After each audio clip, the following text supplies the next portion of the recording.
Olá, bem-vindos ao primeiro encontro da mentoria solar aqui da Obra do Cabral. Sou Francisco Cabral, um prazer estar aqui com vocês e vamos iniciar o primeiro módulo, que é um módulo introdutório, onde a gente fala qual é a estrutura do nosso curso, quais são as partes de uma usina fotovoltaica, como é a carreira de um site manager, falar sobre questões contratuais, questões de licença, ART, e também falar um pouco sobre a carreira de site manager, o tipo de comportamento que ele deve ter. Isso é importante também para você vislumbrar sua carreira. Vamos falar de novo dos pilares que eu acredito que façam um bom site manager, para que vocês tenham isso em mente, para que no futuro, com certeza, vocês tenham um crescimento profissional dentro da área, tá ok? Vamos lá, começando, pessoal.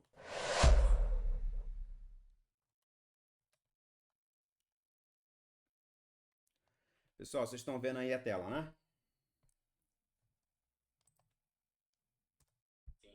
Vamos lá, apresentação geral dessa mentoria. Bem, são 12 encontros semanais. Obviamente, se a gente precisasse estender uns 14 encontros, como foi a última vez, tranquilo, sem problemas. Às vezes acontece quando a gente começa a conversar e ter um bate-papo, faz parte. Ele é dividido em 7 módulos. São 3 módulos onde vamos detalhar as etapas de construção. Temos uma introdução, falamos um pouco da disciplina de civil, falamos da disciplina de mecânica e elétrica. E também tem outros 4 módulos onde a gente vai tratar sobre gerenciamento de projetos. Gerenciamento de projetos, obviamente, focado em construções de usinas fotovoltaicas, onde a gente vai falar de algumas ferramentas que eu usei durante as construções das usinas fotovoltaicas que eu participei, mas também de um modo geral sobre gerenciamento de projeto. Por que eu falo de um modo geral? Cara, gerenciamento de projeto, as técnicas que a gente vê aqui servem para todo tipo de projeto. E a gente vai ver lá na frente, lá no módulo 3, no módulo 4, que que projeto pode ser desde de uma organização de uma viagem, de um passeio, de um churrasco, até mesmo a construção de um foguete para enviar na Lua. Tudo pode ser tratado como projeto. Característica do projeto: ele tem recurso finito, ele tem início, meio e fim, e ele pretende entregar algum produto ou objeto de construção, por exemplo, aqui. Então, várias coisas se enquadram no termo projeto. Por isso que o gerenciamento de projeto ele é tão importante, porque ele amplia a visão de vocês para toda essa área. Vai ser bastante usado, com certeza, na construção de usinas fotovoltaicas, mas também vai servir para outros tipos de projeto. Por isso que a gente vai ver todas as 10 áreas de gerenciamento de projetos, são elas a área da integração, que integra todas as outras, o gerenciamento de escopo, que quer dizer o que a gente vai entregar, o gerenciamento do cronograma, que quer dizer você gerenciar o tempo do seu projeto, os tempos das entregas do seu projeto, o gerenciamento dos custos, qualidade, recursos do projeto, tanto recursos materiais como recursos humanos. Gerenciamento das comunicações, muito importante, porque como a gente vai ver lá na frente, 70% do tempo que um gerente de projeto ou um gerente de obras é comunicação, é se comunicar. Gerenciamento de riscos, gerenciamento de aquisições, que para a parte de fotovoltaica é importantíssimo, e o gerenciamento das partes interessadas. Além dessas 10 áreas, que são as áreas mais comuns, que tem lá no chamado PMBOK, que é o Project Manager Body of Knowledge do Instituto de Gerenciamento de Projeto, do Project Manager Institute, existem mais 2 áreas que são exclusivas para a área de construção, que seria o quê? Segurança do trabalho, vocês mais do que ninguém já sabem quanto isso é importante, e segurança patrimonial, que é uma particularidade do nosso campo, porque realmente nós precisamos ter uma segurança patrimonial no nosso canteiro de obras. A gente vai ver isso mais à frente, é mais para vocês terem noção do que a gente vai ver aqui. E vamos começar. Aí vocês me perdoem se você já tem algum conhecimento a respeito disso, mas eu vou dar uma passada geral aqui mais para vocês entenderem quais são as partes de uma usina fotovoltaica. Nós temos aqui os módulos fotovoltaicos, que são justamente responsáveis em converter a luz solar em eletricidade através do efeito fotovoltaico, né?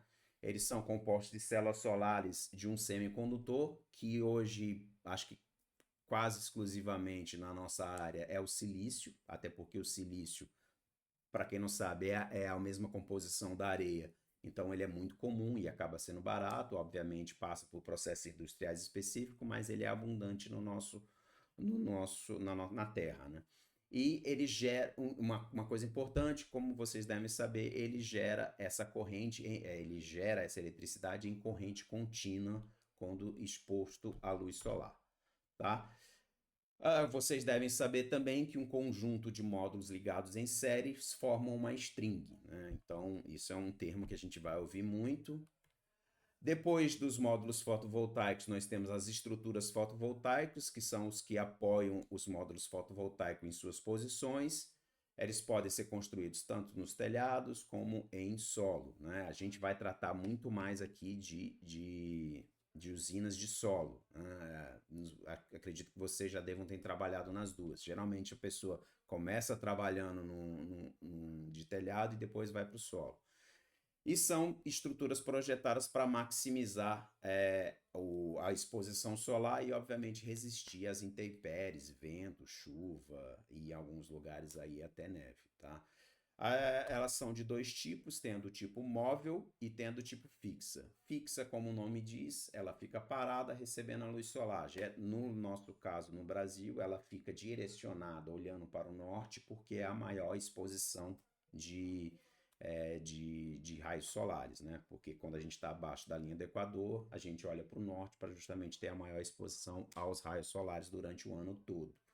Quando a estrutura móvel, para quem já conhece, é aquela estrutura que se move e fica olhando para o sol. Então, de manhã ela está olhando para o nascente, né, para leste, e conforme o dia vai passando, ela tem uma tecnologia que vai acompanhando o sol.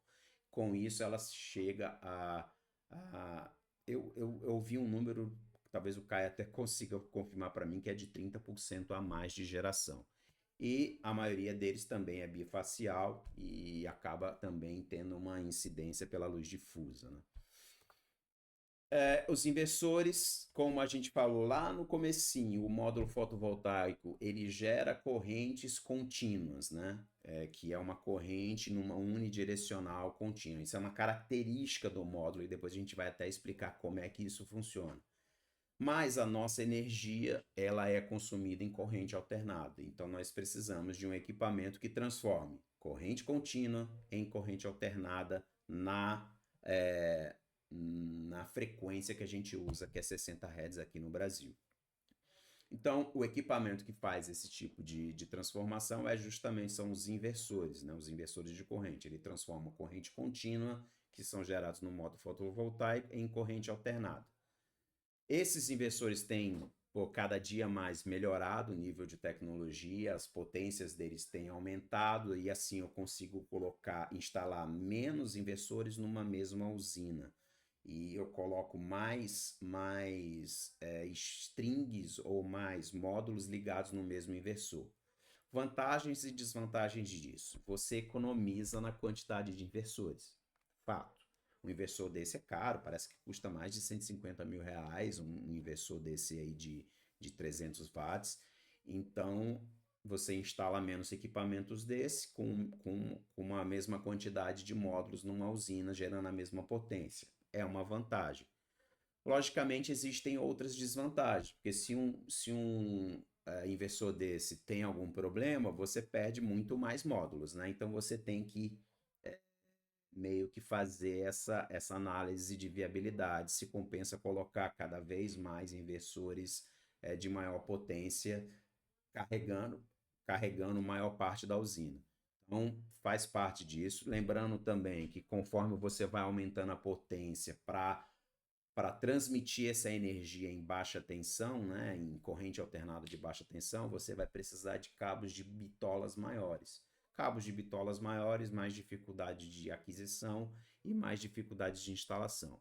Eu já trabalhei com cabo de 400 milímetros quadrados. ou era um cabo difícil de instalar, viu? Então, eles também têm dois tipos de arranjo. Ele pode ser arranjado descentralizado, isto é, ele é instalado próximo aos módulos onde são gerados, onde é gerada a energia, onde ocorre a transformação, ou ele pode ser instalado perto do transformador, onde todos os inversores estão no mesmo local, tá? Eu, particularmente, só trabalhei em usinas, a empresa com a qual eu trabalhei, ela só fazia descentralizado. Não tinha não trabalhei em nenhuma usina onde os módulos eram centralizados. De novo, vantagens e desvantagens na configuração. Quando você trabalha com os inversores centralizados, você tem o cabo de corrente contínua vindo lá da string, chegando até o inversor. Então você vai ter mais cabos de corrente contínua com uma distância maior. Tá? Então você gasta mais com cabo de corrente contínua.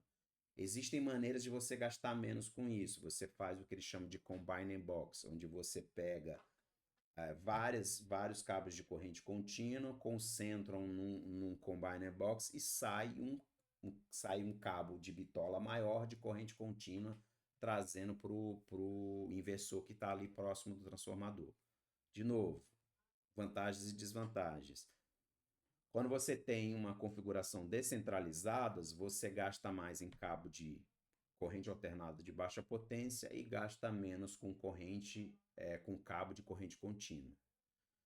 Na empresa qual eu trabalhei, eles fizeram uma avaliação lá e eles decidiram por seguir essa configuração descentralizada.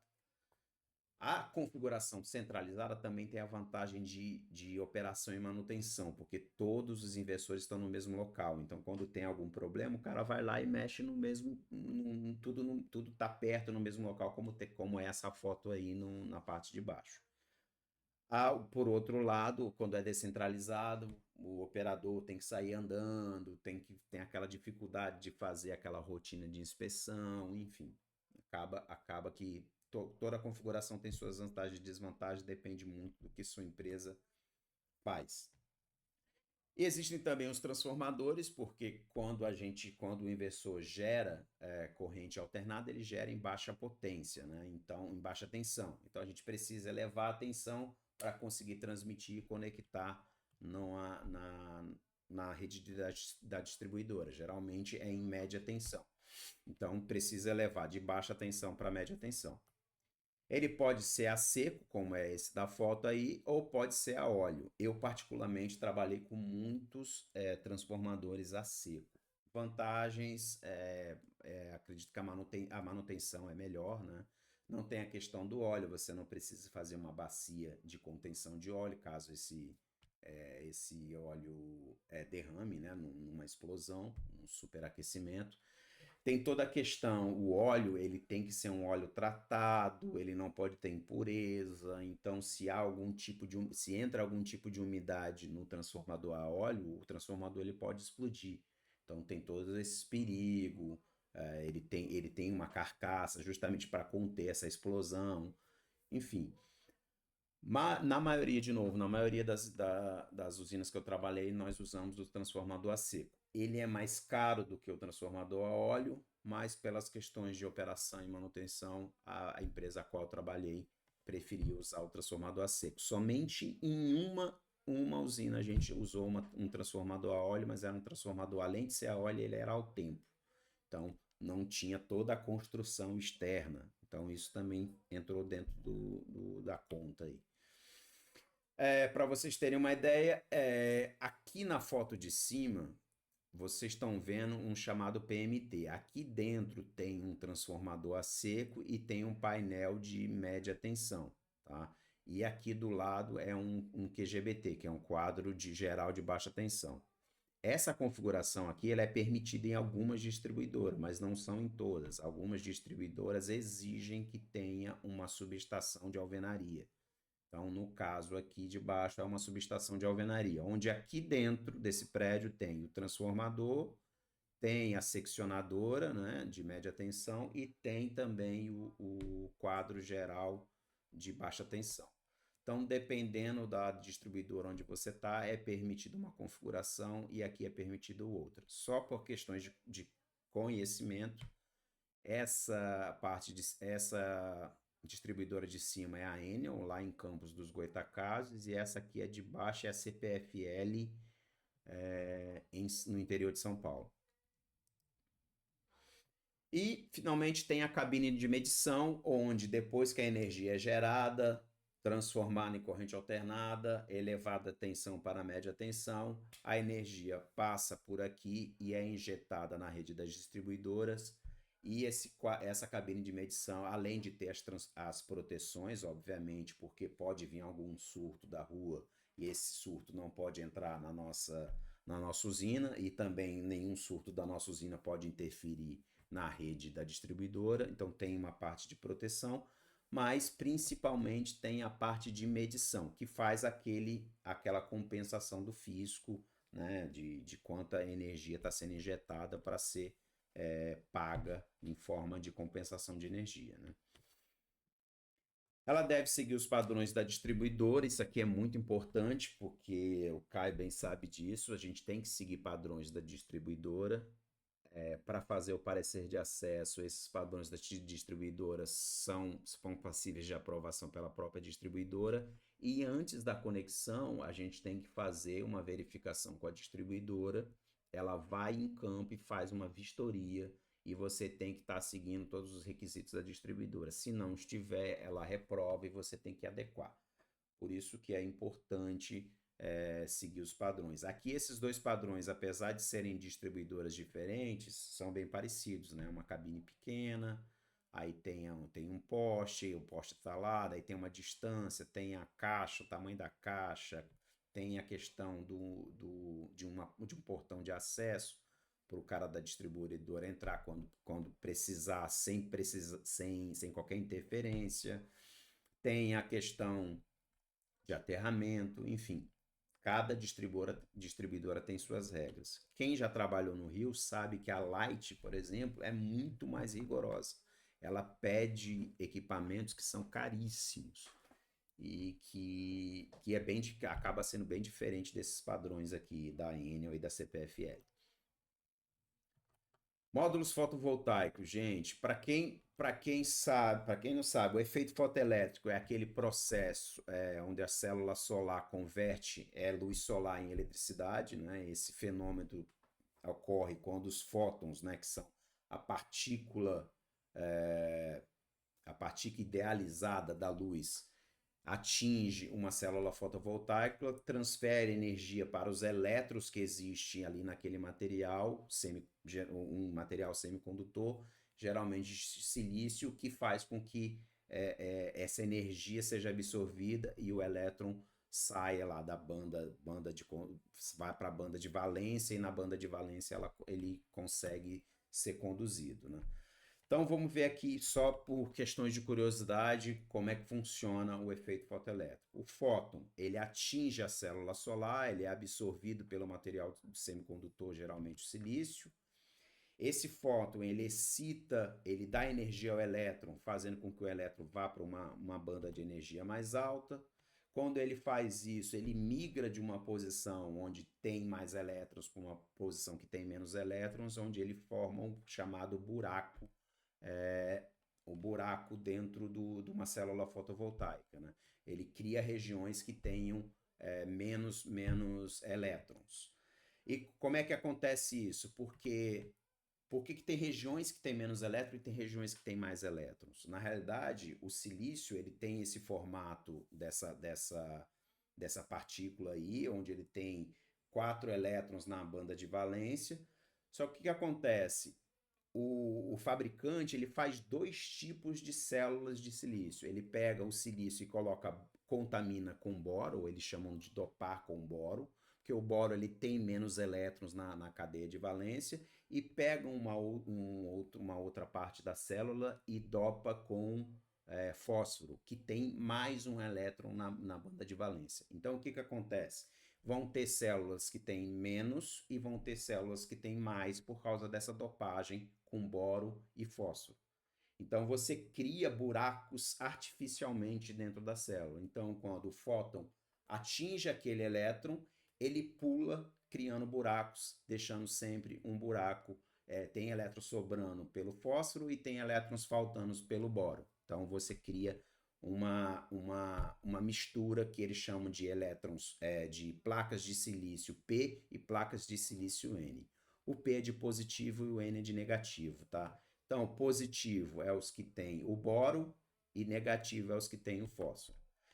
E por causa disso, quando o elétron ele é excitado, ele deixa para trás justamente esses buracos, e os buracos são basicamente essas cargas positivas, criando ali um campo elétrico, justamente na divisão entre esses dois tipos de materiais, que é chamado de junção PN, P de positivo, N de negativo, onde ali forma um campo elétrico. A partir do momento que há mais exposição de eletricidade, os elétrons começam a pular desses buracos e, fechando num circuito fechado, ele tem a formação da corrente contínua. E por isso mesmo que ela é contínua, né? Porque, na realidade, os elétrons eles estão migrando sempre de uma zona com pouco elétron para uma zona de mais elétron, e aí forma uma corrente. Essa separação da carga da diferença de potencial gera essa diferença de potencial na formação desse campo elétrico, que é justamente a voltagem, e os elétrons começam a fluir num circuito fechado. Eu deixei aqui no material um link onde tem um vídeo que explica isso muito bem, cara. Mas isso aqui é mais uma curiosidade para vocês entenderem. Até para entender por que acaba sendo uma corrente contínua, né? Então só tem esse modo de fazer a corrente. O material do módulo fotoelétrico, do módulo, ele é basicamente esse núcleo aqui. Obviamente, ele tem algumas estruturas para proteger, porque ele tem essas chapas de EVA, que é um tipo de plástico, e tem também uma moldura de alumínio ao redor dele, tá? E alguns têm também o vidro, que é uma proteção mecânica. Protege contra o tempo, protege contra o isolamento elétrico e também faz a parte de fixação, né, essa parte do alumínio.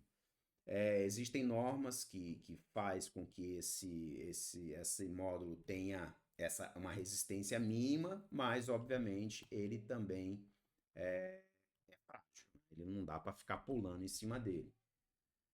Então, esses módulos é uma corrente de várias células ligadas em série, e depois o módulo também é ligado em série, formando uma string, né?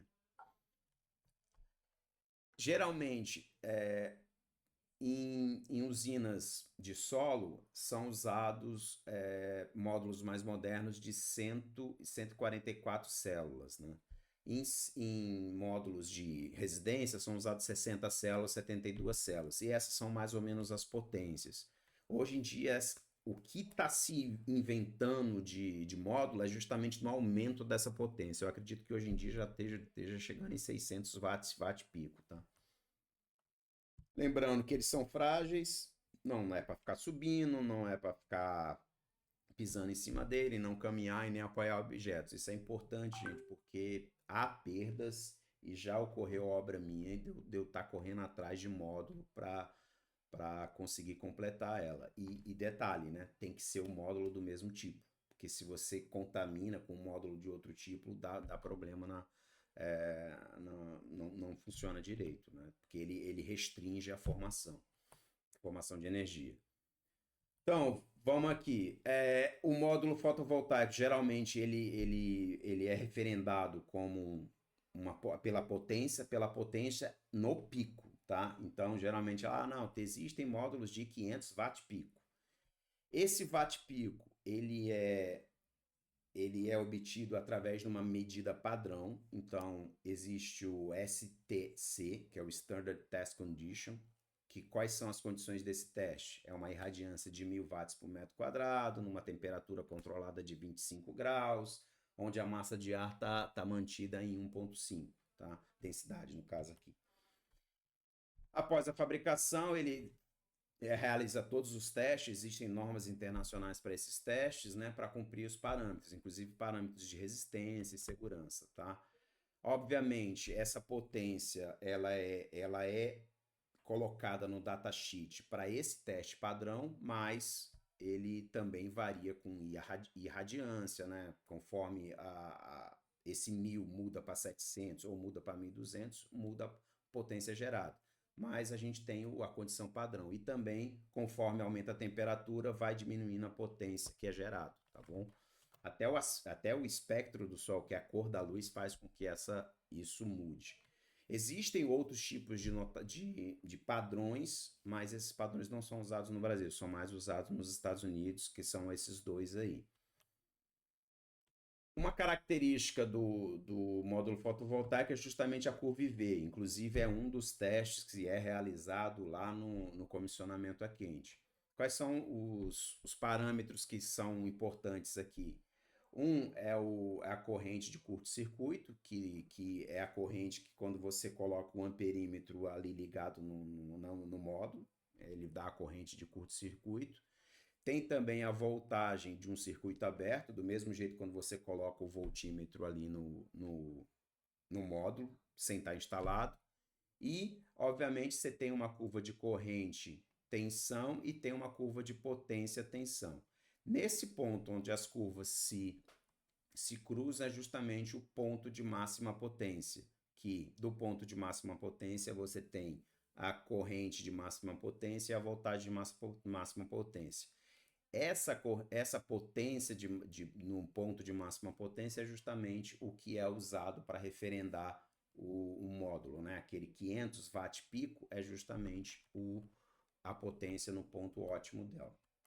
Aqui eu vou deixar as definições de cada uma delas e a gente vai ver aqui um layout meio que padrão das usinas, da grande maioria das usinas aí. Alguma dúvida até aqui, pessoal? Acho que é tranquilo para vocês, né, que já são da área. Massa, gente. Então, vamos aqui seguindo. Tudo bem, Joanes? Joardes? Desculpa. Vamos lá. Esse aqui é um layout padrão, pessoal. É uma usina que a gente fez lá no interior, em Piracicaba. Ela tem 1, 2, 3, 4, 5, 6, 7, 8, 9 inversores, tá? Começando aqui, nós temos aqui um inversor. Então, nós temos o inversor que ele está recebendo a energia gerada dessas strings, por isso que ela tem uma coloração diferente. Então, desse inversor aqui, a energia em corrente alternada de baixa tensão é levada para um eletrocentro. Esse eletrocentro, ele tem... Geralmente, todos os eletrocentros são assim. Ele tem uma sala de controle, que é onde fica um computador com o programa SCADA, que é o programa de monitoramento. Obviamente, não é para ter uma pessoa full-time aí. Geralmente não tem, tá? Nas usinas que eu trabalhei, elas são controladas, por exemplo, as usinas que eu trabalhei, elas são controladas aqui do Rio de Janeiro. O que acontece é que quando ocorre algum problema, vai um operador manutedor dar uma olhada lá se teve algum problema. Então tem essa sala de controle aqui mais para isso. Existe um almoxarifado para guardar uma ou outra coisa, certo? Existe aqui o cubículo do QGBT, que é o quadro de baixa tensão, que é justamente onde vem a energia de todos os inversores. Chegam aqui e tem uma proteção de baixa tensão, onde ficam os disjuntores de baixa tensão. Depois tem um trafo, que é justamente onde ocorre a transformação de baixa tensão para média tensão, e tem uma seccionadora de média tensão para proteção do sistema.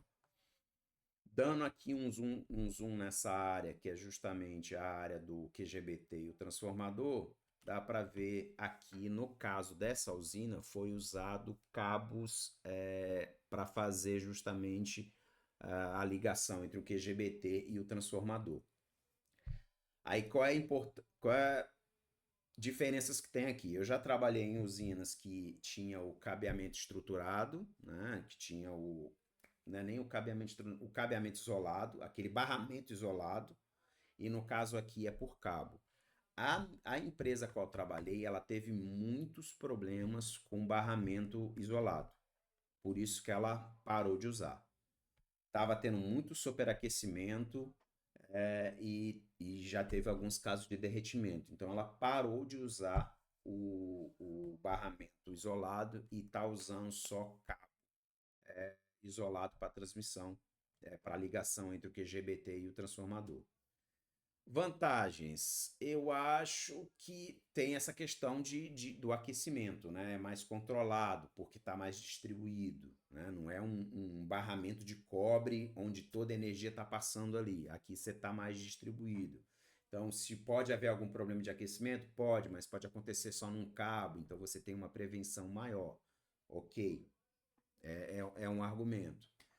Desvantagens, o custo é maior, porque você acaba gastando com várias pernas de cabo de média tensão aqui, né? Então, tem todo cabo de baixa tensão aqui, mas tem toda essa questão de estar gastando vários cabos. E um detalhe aqui importante para você ver, Caio, não sei se você notou aqui, é que o está sendo passado aqui com trifólio, RST, RST, RST, RST, né? Justamente porque ele passa RST para que tenha um cancelamento do campo elétrico ali, né? Então já houve caso numa obra minha que o cara passou todos os R's, todos os S e todos os T's. Aí teve que refazer toda a ligação, porque não pode ser assim. Tem que ser passado da maneira que está desenhado aqui. RST, RST, RST, RST. Por quê? Para que não uma fase não induza corrente na outra fase, né? Entendido aqui esse detalhezinho? Então, beleza. E inclusive esse desenho 3D aí foi bem ilustrativo nesse projeto, cara. Aqui é uma imagem do QGBT, onde cada negocinho desse aqui é um disjuntor trifásico, né? Onde chega justamente por baixo a energia, os cabos que vêm do inversor e através de barramentos se ligam nessa parte externa aqui, que se ligam através dos cabos para o transformador. Aqui Agora mais isso aí uma vez a seria imagem. chave seccionadora fusível, né? Isso, aqui tem uma chave seccionadora fusível. Inclusive, é um dos itenzinhos de spare parts que tem que ter bastante, viu? Porque de volta e meia queima um fusívelzinho desse. E beleza, vamos aqui. Continuando no layout, tem a parte, obviamente, depois que sai da elevação, a energia vai para a média tensão, ele vem aqui para a cabine de medição, onde passa pela medição, para justamente ter a compensação, e vai para a rede da distribuidora. Aqui eu estou dando um zoom no projeto da cabine de medição, onde eu estou mostrando que tem toda a parte de aterramento específico da cabine, tem a chegada dos cabos, onde aqui são 3 fases, não teve o neutro. Esse cabo azul aqui é cabo de sinal, tá? Porque você precisa ter um sinal aqui levando lá para o teu escada, que é o supervisório, dizendo se a chave está fechada, se a chave está aberta. E, obviamente, aqui é a saída onde sai para o poste da distribuidora, né? Padrão de entrada que chamam, né? Aqui é um detalhezinho dessa cabine, onde tem a chegada trifásica e sai aqui numa único eletroduto, mas também sai trifásico para a concessionária. E aqui a foto da cabine concluída. Outros itens que tem, esses são os 3 principais itens, tá? Mas obviamente existem outros itens dentro do um layout padrão, digamos assim. Tem a estação solarimétrica, obviamente todas as usinas que eu trabalhei tinham estação solarimétrica, cara. O que acontecia às vezes era que uma usina era vizinho a outra, aí eles usavam somente uma estação solarimétrica, mas geralmente é uma. E para que serve a estação solarimétrica? Ela vai fazer a medição da geração que está sendo fornecida pela usina e vai comparar com a geração hipotética que é calculada lá com PV-Syst, né?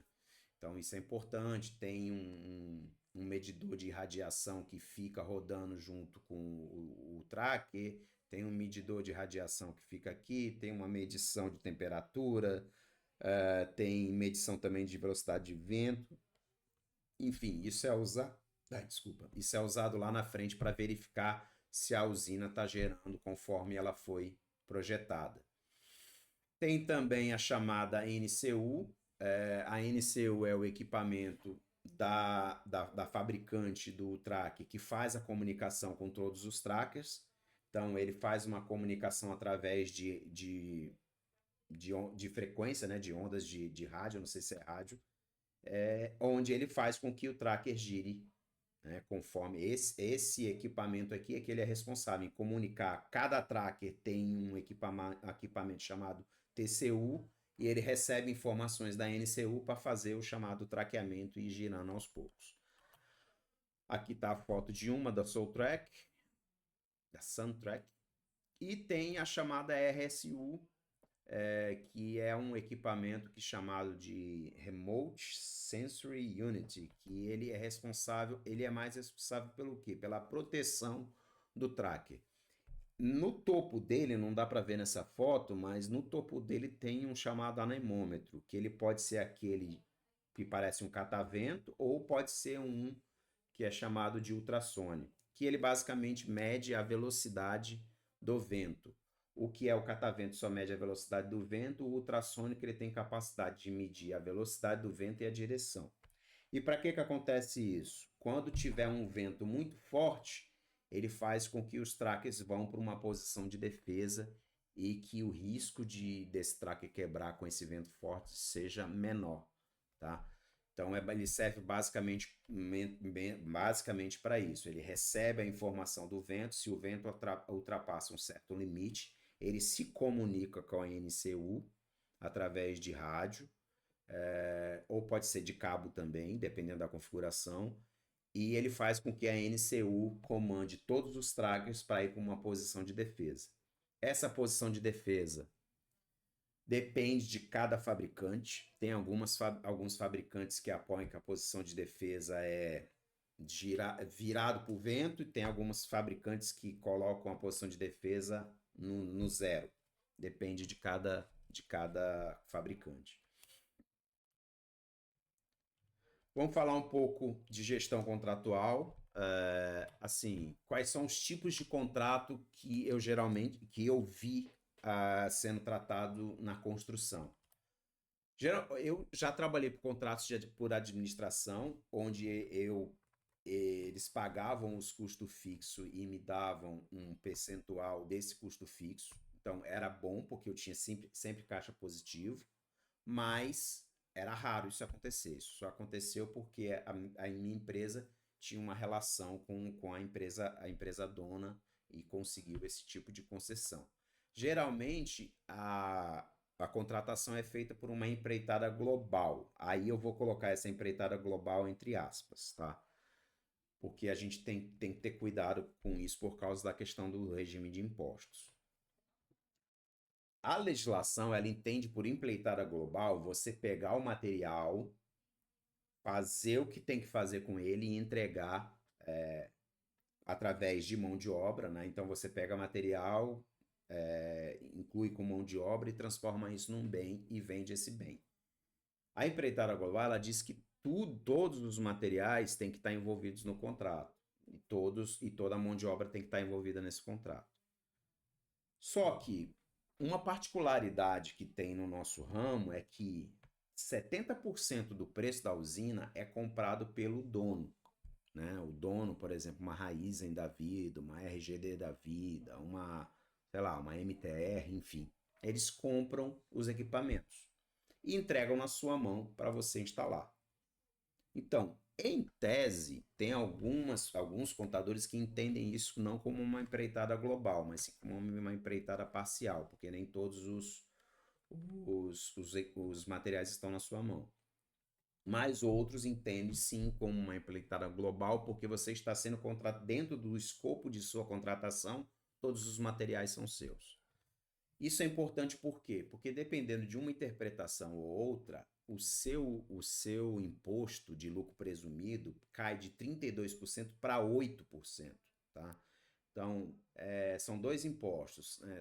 Tem o CSLL e o IRPJ, né? CSLL é o Contribuição Social sobre Lucro Líquido e tem o IRPJ, que é Imposto de Renda de Pessoa Física. Os dois, se você for lucro presumido, em empreitada parcial, eles são 32%. Pô, é uma taxa alta. Se você for empreitada global, se você tiver lá no seu contrato que é empreitada global, esses 32 vai para 12 e esse 32 vai para 8. Então, seu imposto na nota muda completamente. Então, é importante para quem é dono de empresa, para quem trabalha com essas friezas de impostos, é bom se entender com o contador para ver qual é o tipo de interpretação dele. Para o site manager que é contratado, gente, isso não fede nem cheira porque não faz parte, ele está sendo contratado, enfim, a nota é do dono da empresa. Tá? Licenças ambientais, licenças para uma obra. Bem, isso, obviamente, do licenciamento, do parecer de acesso, existem as licenças ambientais. Geralmente, para usinas fotovoltaicas, são até dispensas de licenças ambientais. A licença acaba sendo uma dispensa. Mas, obviamente, geralmente isso é feito pelo dono. Então, você que vai ser site manager, você só recebe essa licença e você deve manter ela na obra, porque pode ter uma fiscalização. Licença de terraplanagem.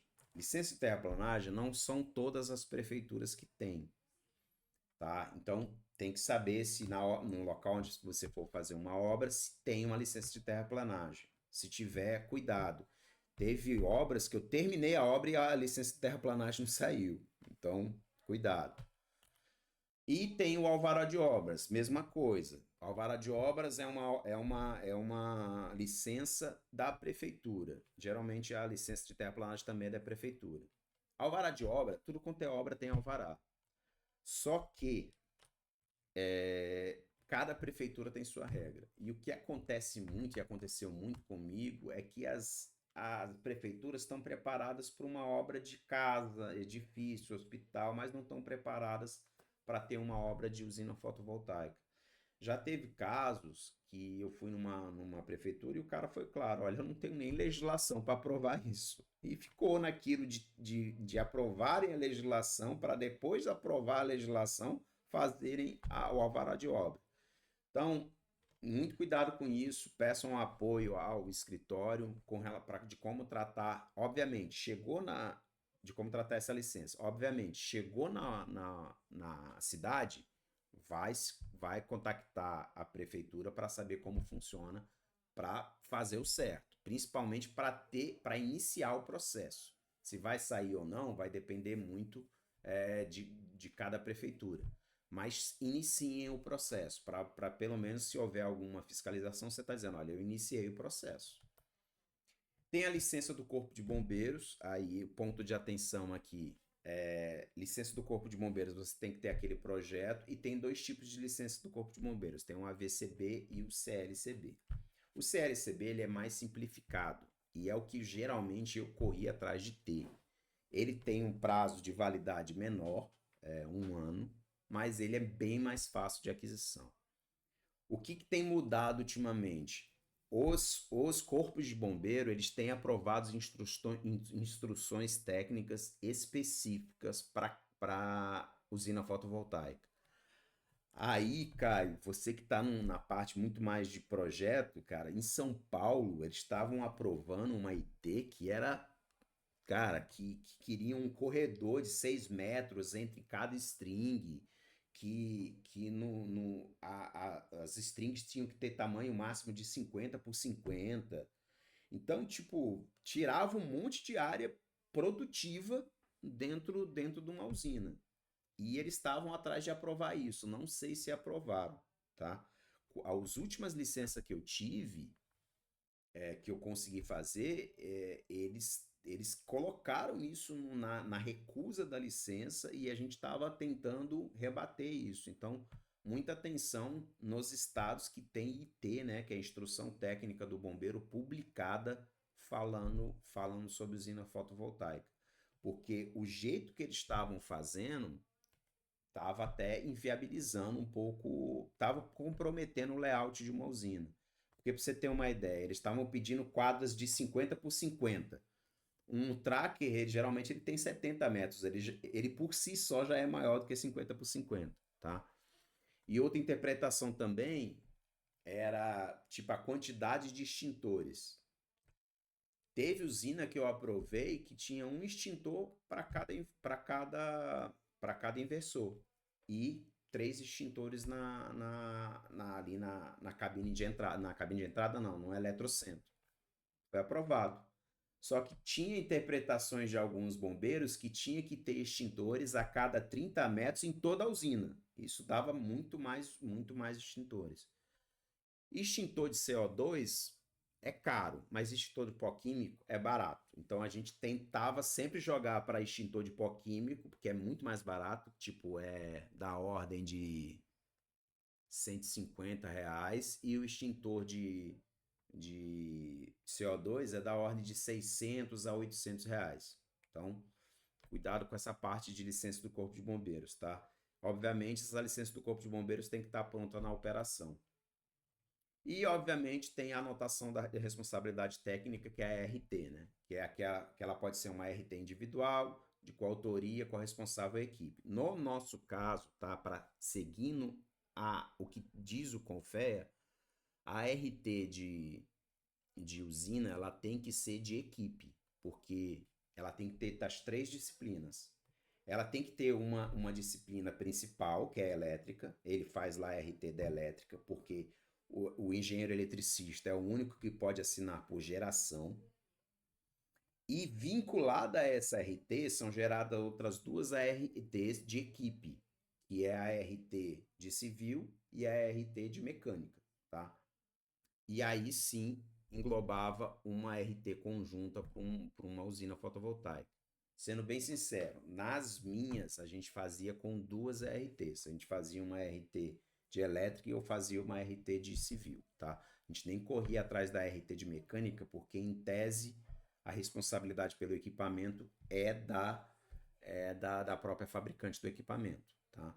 Então era assim que a gente convivia. Mas de fato, se você olhar na lei, não dá para, na lei, né, do CONFEA, né, não é bem lei, nos regulamentos do CONFEA, precisa ser uma RT de equipe, porque tem uma multidisciplinaridade, né, numa construção. Não dá para, por exemplo, um civil assinar pela elétrica e nem a elétrica assinar pelo civil. Beleza, gente? Vocês entenderam isso aí? Acho que essa parte aí é mais tranquila, né?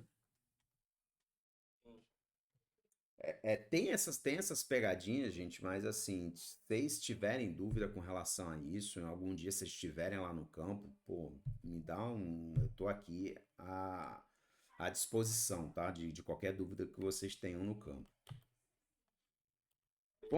Vamos falar um pouquinho sobre questão de quem realmente quer ser um site manager, quem tá para isso. Acho que o Joardes é um cara que tá voltado mesmo para essa profissão.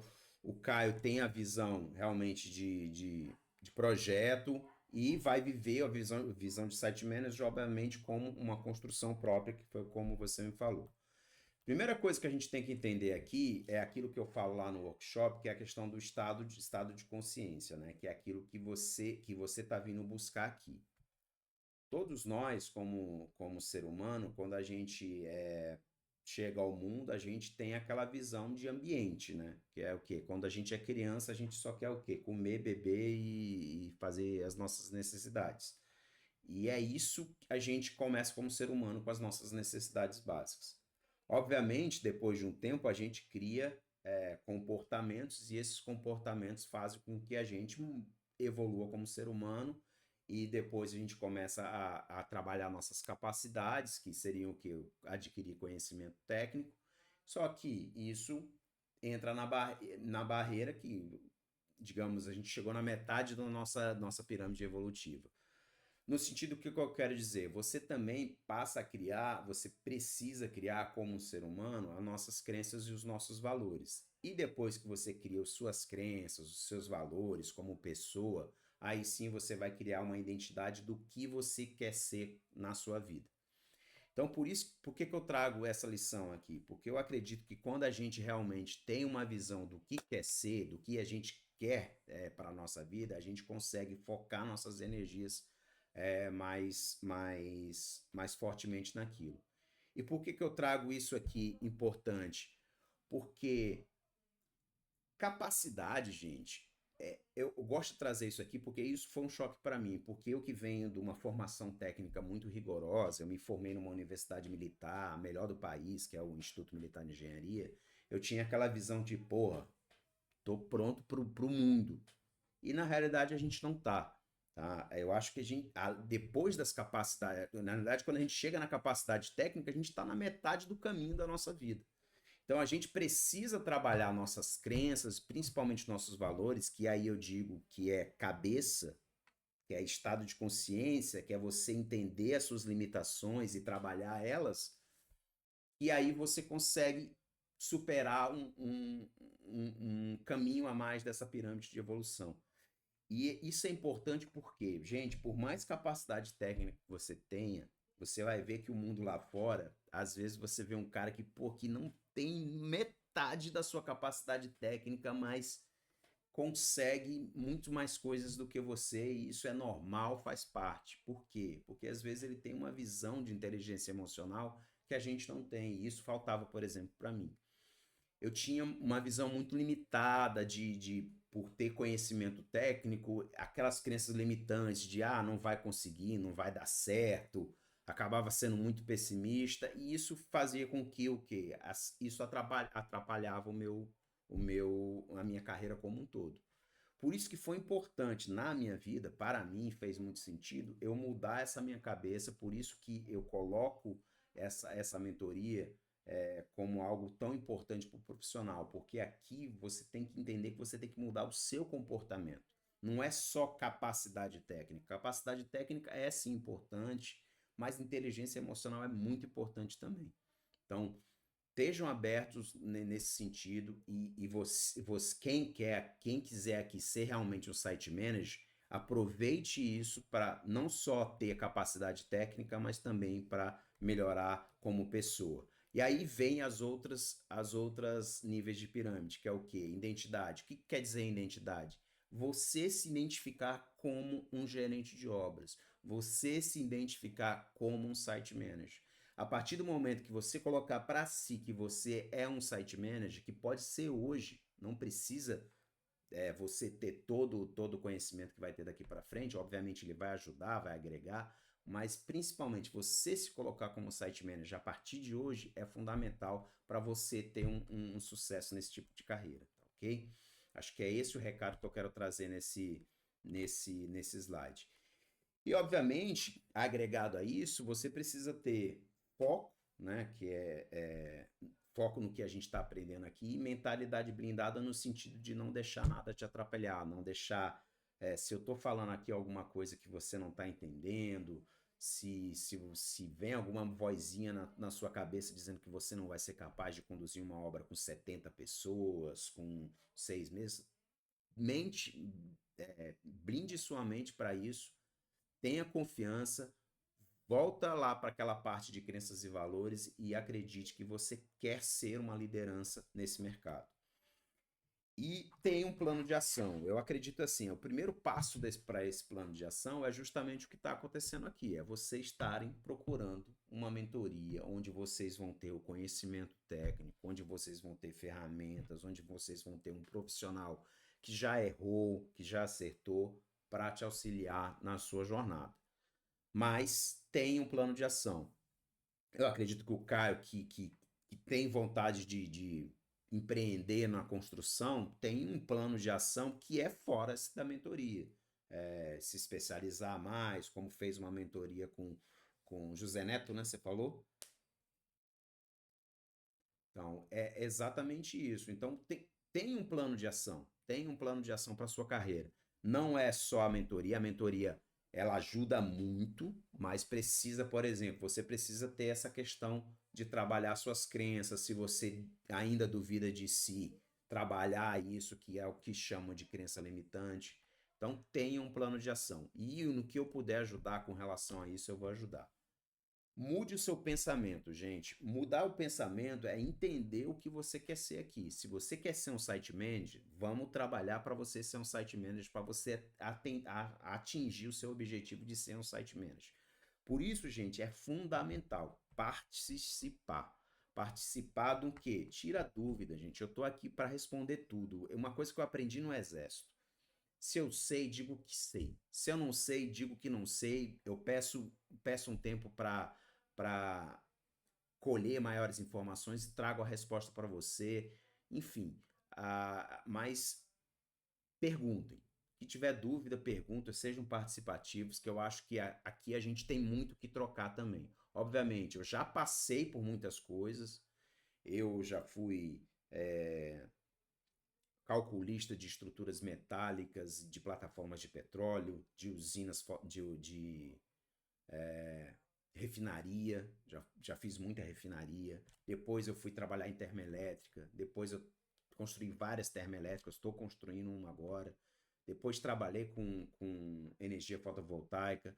Então, tem muita bagagem aqui. Eu participei de projetos de bilhões e bilhões de reais. Então, tem muita bagagem aqui. Então, no que eu puder ajudar, cara, eu tenho um dos mentorados, que é o Vitor, cara, ele me liga sempre, cara. Ele vai trocar de emprego e ele me liga.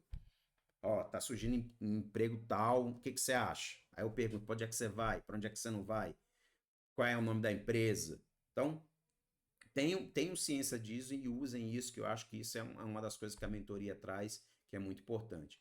Ele mesmo ele já me ligou logo que ele contratou a mentoria. Eu olhei no LinkedIn dele, ele estava indo para uma empresa que eu sabia que era furada. Aí a minha esposa, ela sabia o nome dessa empresa, não vou falar aqui por questões éticas, mas ela sabia o nome dessa empresa e ela viu ele colocando que estava indo para essa empresa. Ele colocou no LinkedIn. Daí quando apareceu assim, fulaninho tá indo para a empresa tal. Aí ela me ligou. Aí eu liguei para essa pessoa e perguntei, vem cá, você tá indo para a empresa tal? Tô. Mas você já assinou o contrato? Daí ele, não assinei não. Então senta aí que eu vou te contar uma história. Aí contei para ele tudo que eu sabia da empresa, dos problemas, das dificuldades, que atrasava salário, que estava para quebrar. Aí eu perguntei qual era a obra dele, daí eu liguei para um amigo meu falou que a obra tava para ser tomada. Então, o resultado, o cara não foi para essa empresa, foi para outra empresa e graças a Deus já tá indo até para uma terceira agora, tá conseguindo subir cada vez mais na carreira. Então, usem isso, tá? Enquanto eu tiver capacidade de responder um WhatsApp dos meus mentorados, eu vou estar respondendo. Positividade, gente, é fundamental. Eu acho que quem está em obra, sabe que problemas existem e a gente tem que ter mentalidade que a gente vai conseguir superá-los. Obviamente, não dá para ter um negócio pegando fogo e você tá achando, tá tudo bem. Não dá para ser assim. Então, por isso que eu falo sem exageros. Seja ousado. Você vai ter momentos na obra que você vai ter que dizer assim: eu vou fazer assim. Aí o fiscal da obra vai dizer: não, você não pode fazer. Daí você vai ter que bater no peito e falar assim: a responsabilidade técnica é minha. Eu sei que eu estou fazendo certo e eu vou fazer assim. Faz parte, tá? Obviamente que tudo tem um jeito de se fazer, tá? Vocês têm que lembrar que a responsabilidade técnica da obra é do construtor, não é da fiscalização. Então, obviamente, você tem que colocar isso de maneira educada, polida, para não deixar o fiscal também, porque afinal ele tem uma função ali.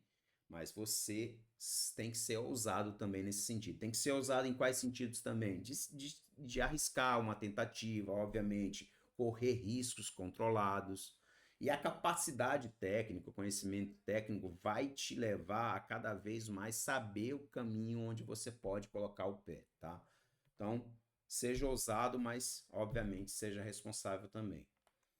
E aqui na mentoria, gente, vocês têm que ter mente aberta para conhecer a área, coisas de outras áreas.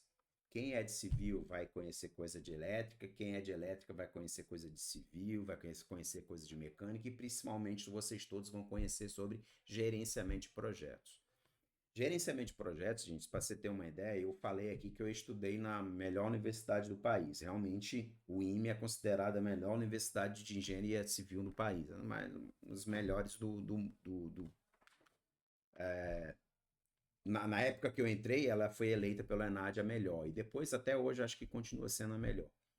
Mas para você ter uma ideia, dentro da faculdade eu não tive gerenciamento de projetos. Eu só vim ter gerenciamento de projetos depois, fazendo uma pós-graduação.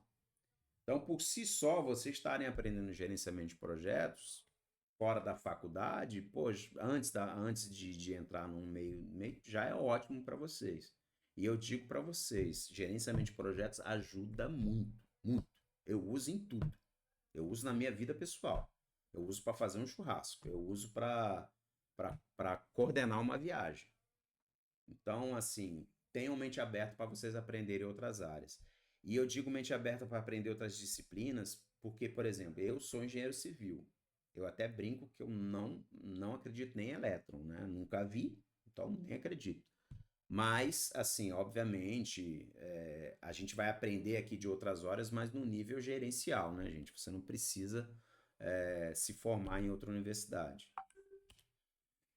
Então, o que é o Site Manager, gente? Quem fez workshop sabe que eu falei isso lá. É o gerente de obras. Ele é responsável por toda a obra. Ele é aquele maestro que vai conduzir a obra do início ao fim.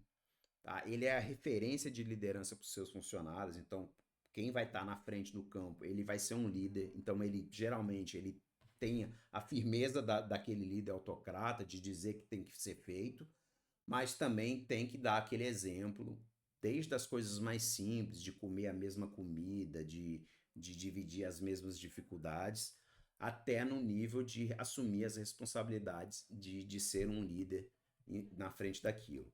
Obviamente, quem tiver na frente de obra vai ter gestão de conflitos, gente. Vai ter aquele cara que tá com saudade da mãe, vai ter aquele cara que briga no alojamento porque tá encaixaçado, mas você vai ter que gerir esses conflitos.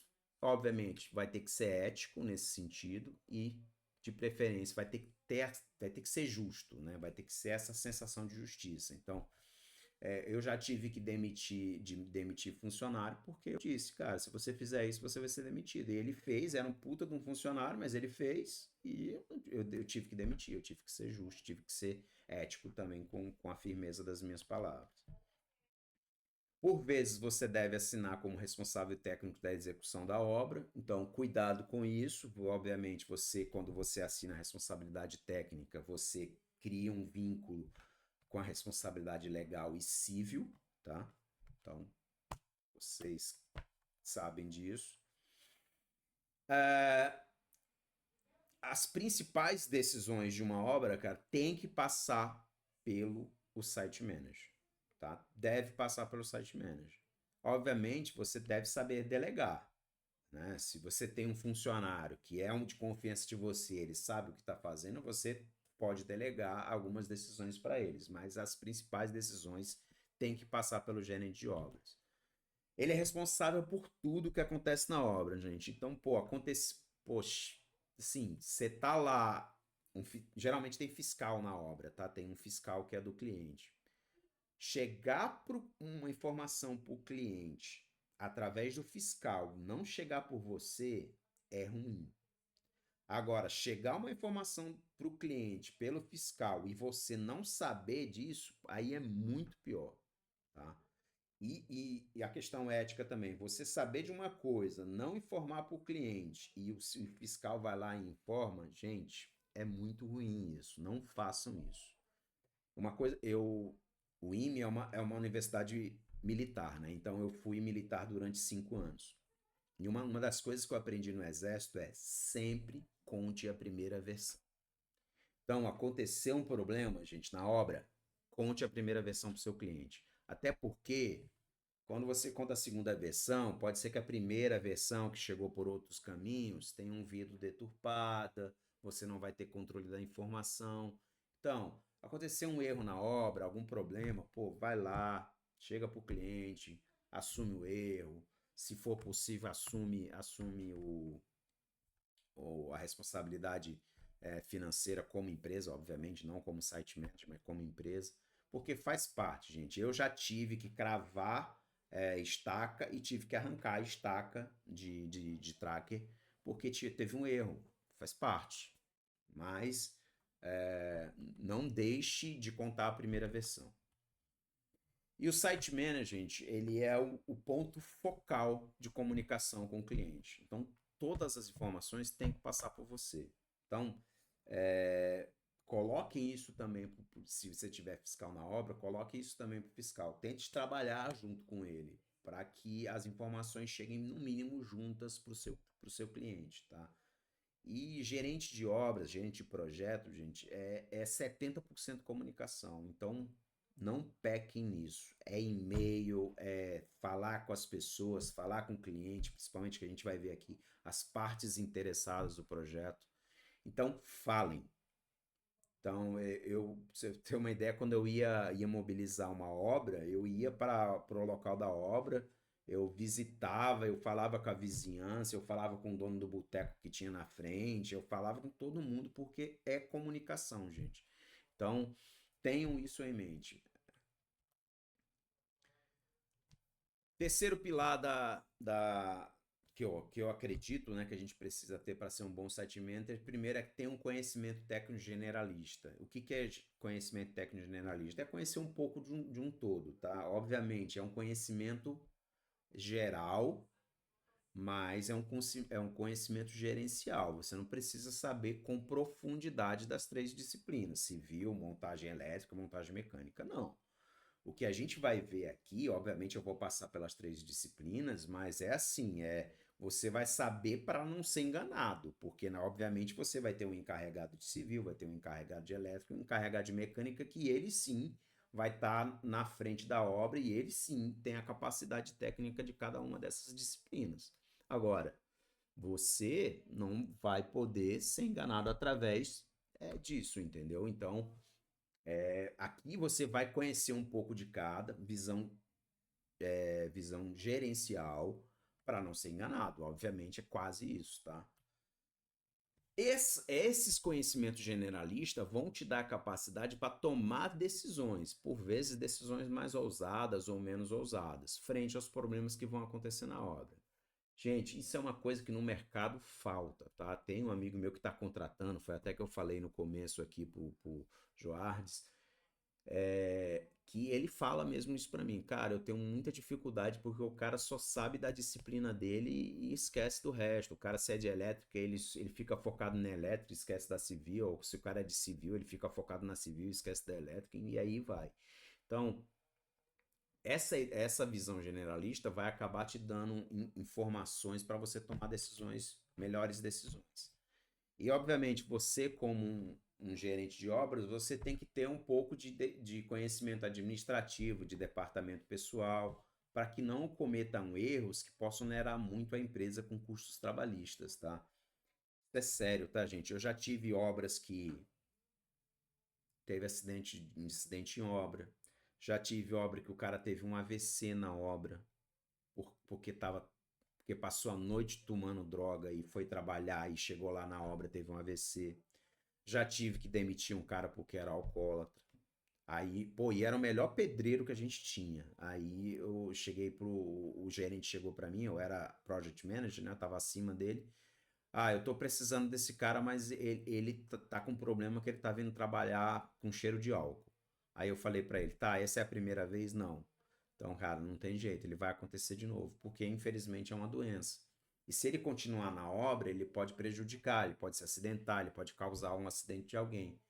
Então, essas coisas que vocês têm que saber sobre departamento pessoal, e a gente vai ver lá na frente, de como dar uma advertência, de como punir administrativamente um empregado, de como fazer esses registros, quais são os documentos que você tem que manter na obra para que quando houver uma fiscalização não pegue você e te multe. Tudo isso são conhecimentos que a gente teve e a gente vai passar aqui para que vocês não sofram o que a gente sofreu. Apesar de eu não tive Eu nem. fui aprendendo da pior maneira possível. Pois Cada é. etapa dessa que você falou, eu tenho uma história para contar. Pô, Pense, já caramba, passei por bicho. pior, velho. A gente sofre, né, Cara, essa mesmo? parte de gestão pessoal, para mim, é uma das mais importantes que tem.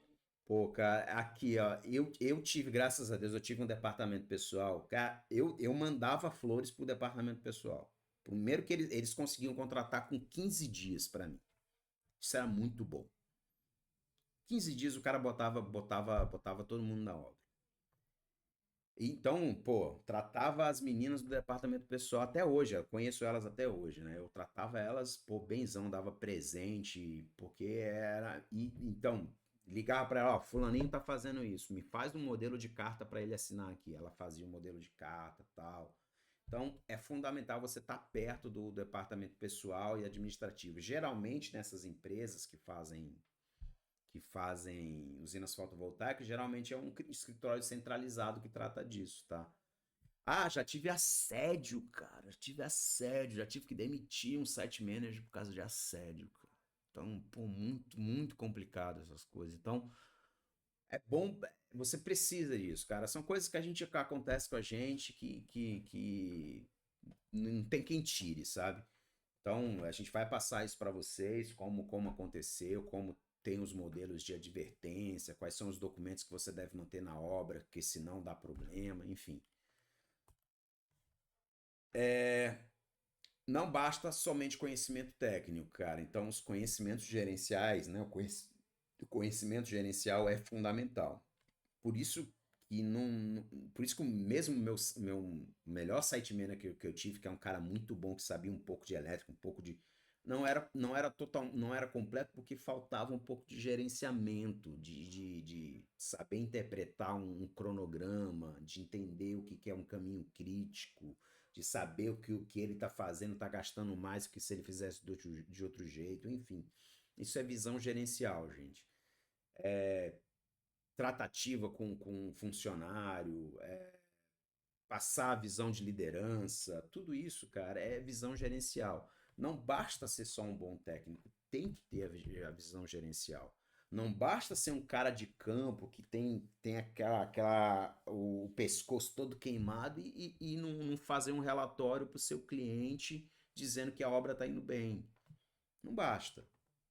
No fim das contas, o cliente é que paga o seu salário. Então, você tem que mostrar para o cliente, olha, tomei essa decisão aqui, economizei tantos mil reais, tomei essa decisão aqui, economizei tantos mil reais. E isso é se mostrar, se colocar à disposição, atender o seu cliente final, que no caso a parte interessada é o cliente, né? O cliente e, obviamente, você tem que tratar como cliente o vizinho, é uma parte interessada importante. Pô, eu já tive uma usina que a gente tinha um problema. Toda vez que o gado encostava na cerca, dava uma coçadinha na cerca, disparava o alarme. Pô, a vizinhança tava pé da vida já com a gente. Então, ter contato com a vizinhança, aquele pessoal que faz a comida, então ter um bom relacionamento. Ah, vai atrasar o pagamento, dá uma ligadinha, fala assim, ó, aconteceu isso, aquilo, outro, pô, estamos com problema, mas peço para você segure mais essa nota. Tudo isso, gente, tem que ser feito, isso é se comunicar, faz parte do gerenciamento. Não dá para a gente ser um tecnicista cabeça fechada e achar que a obra vai andar sozinho com isso. E não anda, cara, não anda, tá? Então, por isso que a gente vai ver a parte de gerenciamento de projetos. Só estou repetindo aqui esse slide porque ele é um dos pilares que eu falo que é fundamental a gente ter esses conhecimentos aqui nessas áreas do gerenciamento de projetos. A gente vai ver cada uma delas, tá? E onde eu vou falar onde eu errei, o que que eu acertei, o que que eu recomendo que vocês façam, quais são os cuidados que você tem que ter. Isso a gente vai ver passo a passo, tá? E, gente, o principal recurso humano que vocês devem ter, principalmente para quem vai trabalhar no site, para quem vai trabalhar no campo, é entender que você é o seu principal recurso humano. Você como site manager.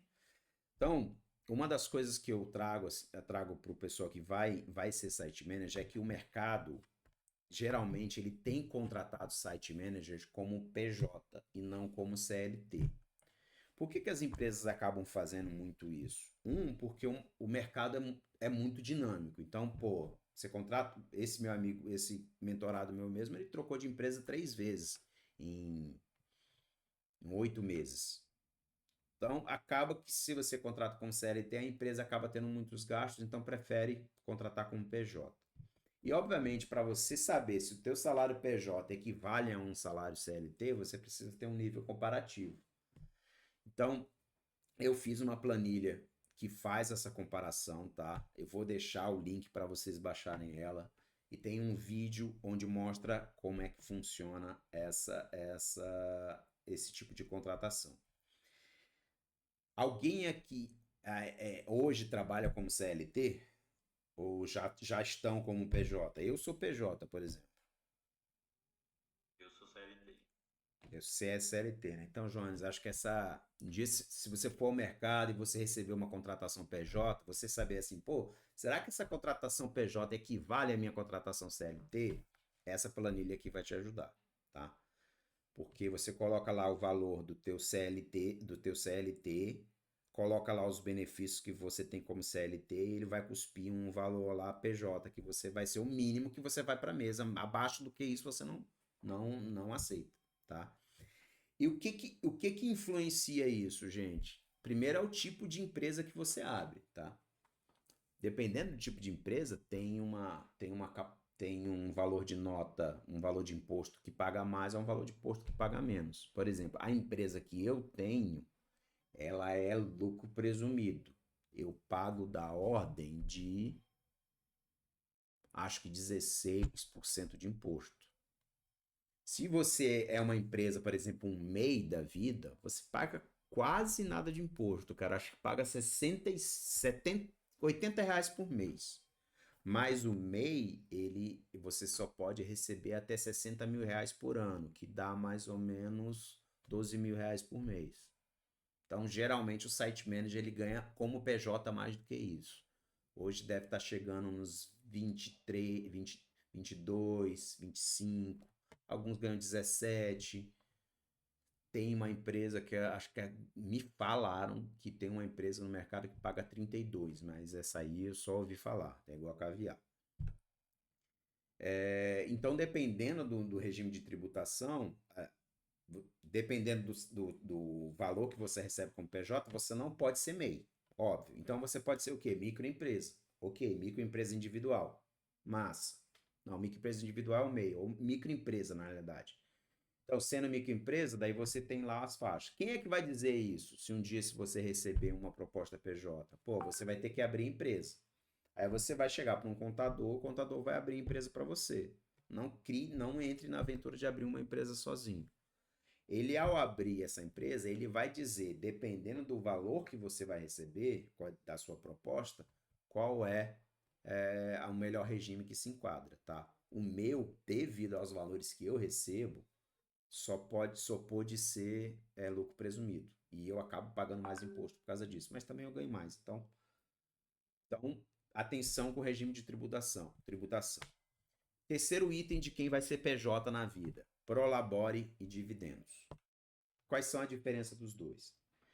Eu recebo um salário lá, obviamente, eu sei que parte desse salário eu tenho que guardar, porque a minha aposentadoria vai vir desse salário. Parte desse salário eu pago o meu INSS. O meu INSS eu determino quanto que eu pago de INSS. Eu digo para o meu contador. E como é que eu digo isso para o meu contador? Porque eu digo para ele quanto é que eu recebo como funcionário. Então o nome disso é Prolabore. Então o Prolabore, você paga o INSS pelo Prolabore, tá? Guarda isso aqui. Como sócio da empresa, que eu sou dono da empresa e eu sou o único funcionário da empresa, eu também recebo lucros, que são os dividendos. Então, tem duas formas de você tirar dinheiro da empresa, ou como Prolabore ou como dividendos. Só que tem uma particularidade aí, dividendos não tem imposto. Prolabore tem, porque tem o INSS em cima do seu Prolabore, que é 20%. Então, o que eu faço como empresa? Eu coloco o mínimo possível no Prolabore e o máximo possível como dividendos, tá? Então, o que eu coloco no Prolabore? Eu coloco um salário mínimo. Aí eu pago imposto em cima de um salário mínimo. Como eu sou uma empresa de lucro presumido, eu tenho que ter 2 sócios. Então, tem eu e minha sócia. Então, eu pago um INSS de 2 sócios, que dá uns 800 e tantos reais em cima do salário mínimo. Então, desse jeito, eu pago o mínimo possível de imposto para o funcionário e o resto que eu preciso para o meu dia a dia eu recebo como dividendos. Isso não é ilegal, tá? Não é ilegal, é normal, é uma antecipação de dividendos e o seu contador da sua empresa vai fazer essa declaração lá para o fisco. Tem problema nenhum. Ah, não, mas eu quero.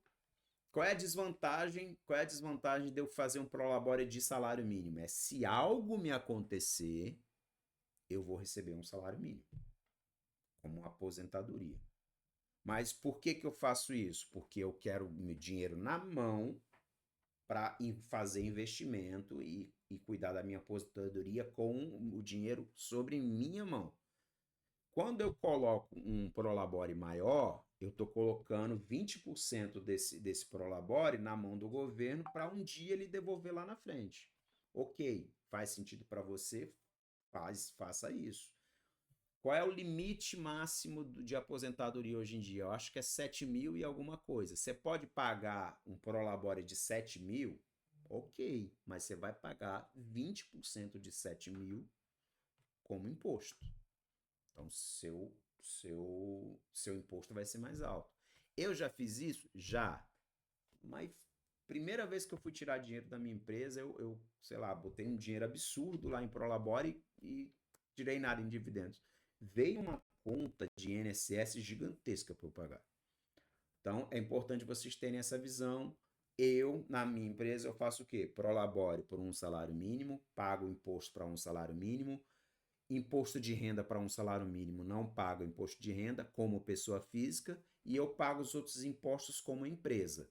ISS, IRPJ, CSLL, eu pago como empresa, que é normal. Aí você paga lá, daí vocês vão ver na planilhinha lá, tem explicando isso. Certo, gente? Joard, se você tiver alguma dúvida nesse vídeo, nessa planilha, cara, me dá o toque. Se você receber uma proposta PJ, quer saber se, pô, me dá um toque, a gente conversa, não tem problema nenhum com relação a isso. Ou agora. Não, tranquilo, cara. Esse vídeo aí, cara, pra você ter uma ideia, ele deve ter uns 40 minutos onde eu explico realmente devagarzinho cada pedacinho desse, tá? Show de bola? Tô vendo aqui que o Jean Portela. Ah, com certeza, né? E essa planilha, gente, é um bônus para vocês, tá? Eu não sei quem de vocês estava no workshop, mas eu já entregava essa planilha no workshop. Mas essa planilha é um valor como ferramenta bem importante justamente para essa tomada de decisão. É um bônus importantíssimo para vocês que podem receber essa proposta de CPJ, tá? Na minha vida, fez sentido. Por quê? Porque é dinheiro na mão. É dinheiro na mão, agora é um dinheiro na mão que você tem que guardar, né? Não, porque, por exemplo, quando você é CLT, 8% do seu salário vai para o seu FGTS. E 8% vezes 12 dá mais ou menos um salário por ano, que fica lá guardado com o governo, que talvez um dia você vai ver esse dinheiro. E detalhe, ele não é reajustado pela inflação, tem toda uma questão. Eu prefiro dinheiro na mão. Então, para mim, fez sentido virar PJ. Aí, obviamente, isso é uma decisão pessoal para cada um. Marketing pessoal, gente. Uma das coisas que eu falei para vocês aqui é que se coloquem desde já como site manager, como engenheiro de obras. Por quê? Porque, em tese, todos nós que saímos de uma faculdade ou estamos nela ou formamos técnico, nós temos a capacidade de ser um engenheiro de obras. Temos. Obviamente, você pegar conselho ou uma mentoria, no caso aqui, com uma pessoa que já viveu isso, ótimo, ótimo para você, porque você vai errar menos, você vai aprender com meus erros e não vai errar nas suas obras. Você vai aprender com meus acertos e vai repetir eles nas suas obras. Ótimo. Isso é importantíssimo. E eu faço isso sempre. Eu faço isso quando eu preciso de alguma coisa e vou na internet saber se alguém já fez. Nas minhas obras, eu ligo para uma pessoa que é gerente de uma térmica e digo assim, vem cá, você já fez isso? Já. E o que aconteceu? Aconteceu isso. E deu errado? Deu. E o que você fez para consertar? Fiz isso. E deu certo? Deu. Então eu vou fazer também. Simples assim. Então, mas vocês têm capacidade, desde já, de ser site manager ou gerente de obras. Por isso, se coloquem, transforme sua mentalidade nesse sentido. Se coloque desde já como um engenheiro de obras, como um gerente de obras, como um site manager, tá? Eu vou dar dicas aqui rapidinho de a minha visão, tá, gente? E é o que tem dado certo para mim com relação a currículo, tá? Então, por favor, se fizer sentido para vocês, repitam, porque eu acredito que para mim faz. Se não fizer, por favor, ignorem, enfim. Mas acho que para mim faz muito sentido e é o que tem me ajudado a me colocar no mercado como uma referência, enfim. Graças a Deus, um dia que eu saí da empresa, no outro dia, só foi colocar no mercado um dia, já me ligaram me oferecendo uma posição com 30% a mais de aumento. Então, acho que dá para dizer que minha carreira tá bem consolidada e eu posso dar esse conselho aqui para vocês. Inclusive, está aqui um dos meus mentorados aqui aparecendo para a gente ver ali. Então, LinkedIn e currículo, gente. Primeiro, esse resumo aqui é importantíssimo, tá? E esse resumo, ele tem que trazer o que você fez de mais importante, como você contribuiu para cada um dos seus empregos. Isso aqui, tem gente, cara, que só lê isso. Então, façam isso bem feito. Se dediquem ao fazer o resumo do currículo de vocês. Eu pego muito currículo ruim que não tem. Quando tem um resumo, ele não é bom e alguns nem tem. Então, coloca uma primeira parte, se apresentando, sou engenheiro civil com tantos de experiência, fiz isso, fiz aquilo outro. Formação acadêmica, resumidíssima, tá? Porque os detalhes estão lá embaixo. E diz o que você fez de um modo geral na sua carreira, tá? Seja o que a gente chama de smart, coloque números, pessoal, totalizando 38 mega, somando 52 milhões em orçamento, 17 usinas fotovoltaicas, gerenciei 40 contratos, que mais aqui? Lá para frente tem mais, mas assim, o que eu quero dizer, no resumo, você também não precisa colocar tudo, né? Às vezes só da última experiência, mas coloquem números. Depois da sua primeira usina fotovoltaica, fala, eu construí. Gente, isso lá no grupo que eu tô fazendo parte, o cara falou, basta você fazer uma, com início ao fim. Você já vira referência no mercado. Então, eu construí uma usina fotovoltaica de 3 ponto tantos megas, de um valor total de tantos milhões, gerenciando tantas pessoas, gerenciando tantos fornecedores. Isso é importante, porque dá a dimensão do seu trabalho. Então, se o seu currículo não está assim, modifique. E se apresente hoje como site manager, como gerente de obras, desde já. E principalmente um site manager da obra do Cabral. Aqui eu coloquei em destaques a certificação que eu tenho, que é a PMP. Cara, gente, essa certificação aqui é uma entre 15 mil pessoas no país. Então, tem que mostrar. E mostre o que você tiver, tá?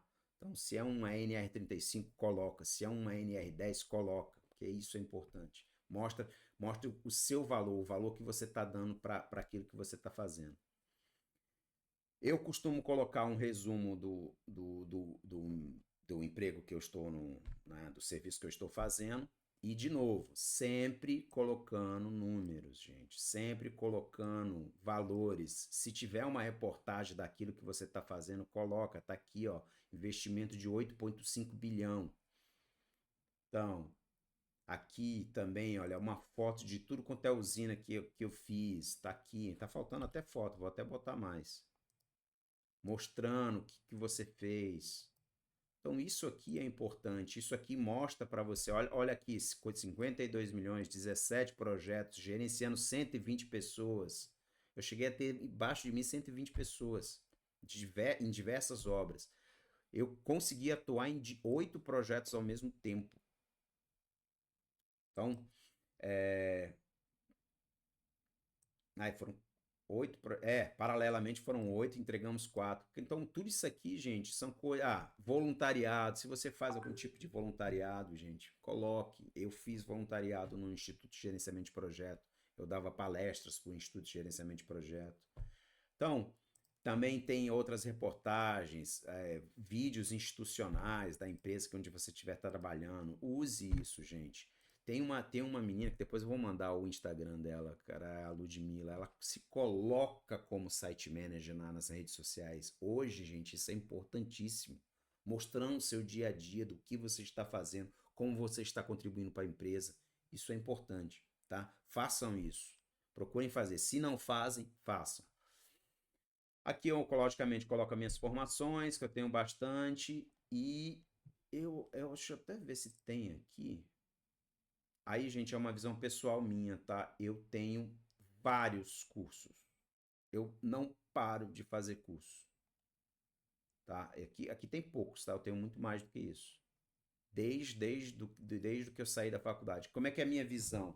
Eu tirei um tempinho para descansar, obviamente, mas, pô, depois eu tenho 3 pós-graduação, eu tenho mestrado, cursos de 30 horas, eu tenho vários. Cursos de 60 horas, eu tenho vários. Então, sempre vá se atualizando. Usem isso, gente, porque é importante. Eu fiz curso que eu joguei fora, curso assim, curso de perícia judicial. Eu não gostei da área, fiz, ok, mas hoje eu nem coloco no meu currículo. Mas procure sempre se especializar.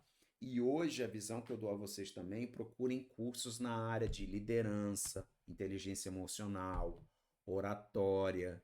Eu fiz uma aula de oratória, não sei se algum de vocês viram, eu fiz uma live no Instagram do meu mentor em oratória, que é o Leandro, da Oratio.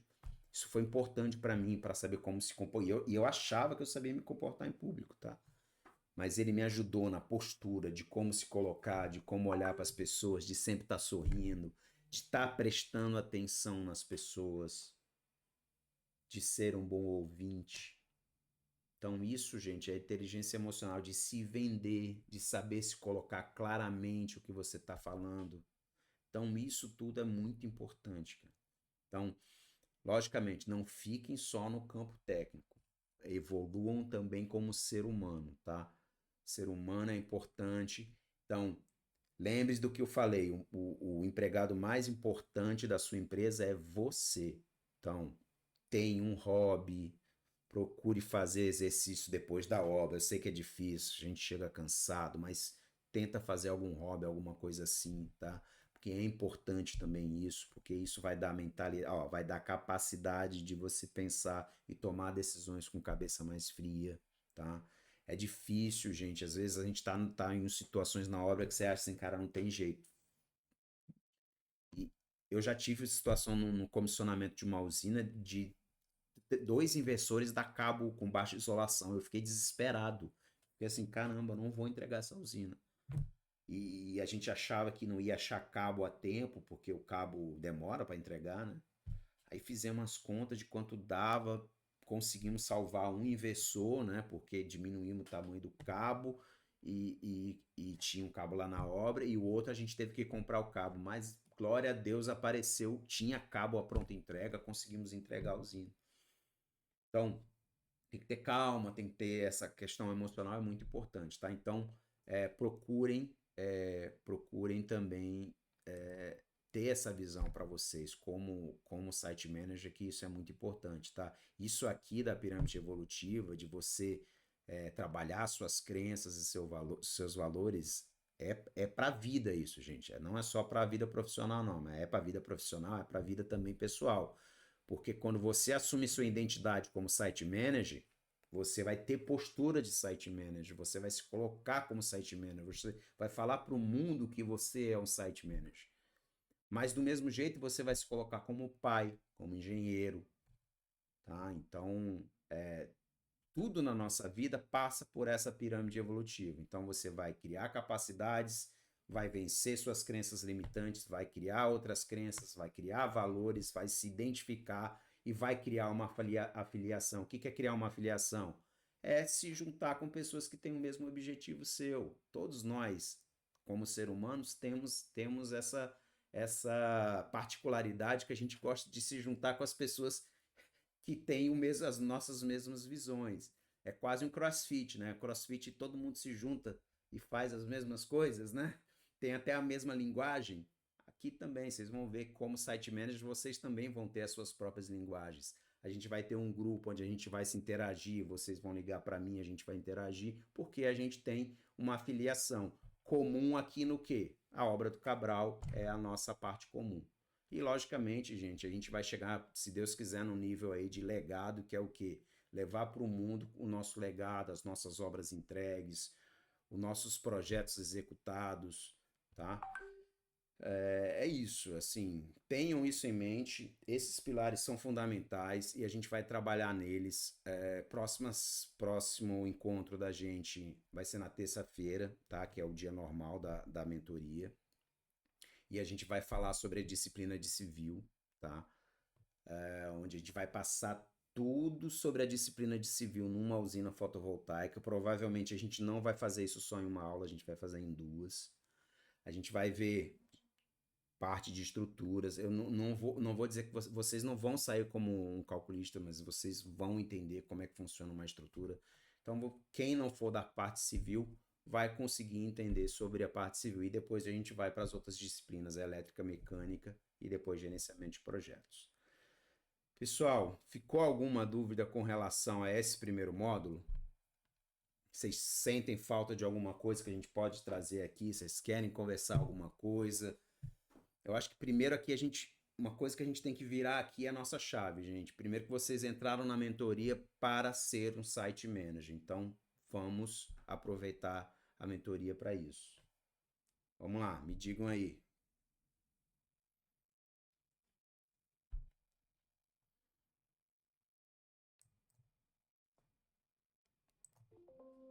Opa.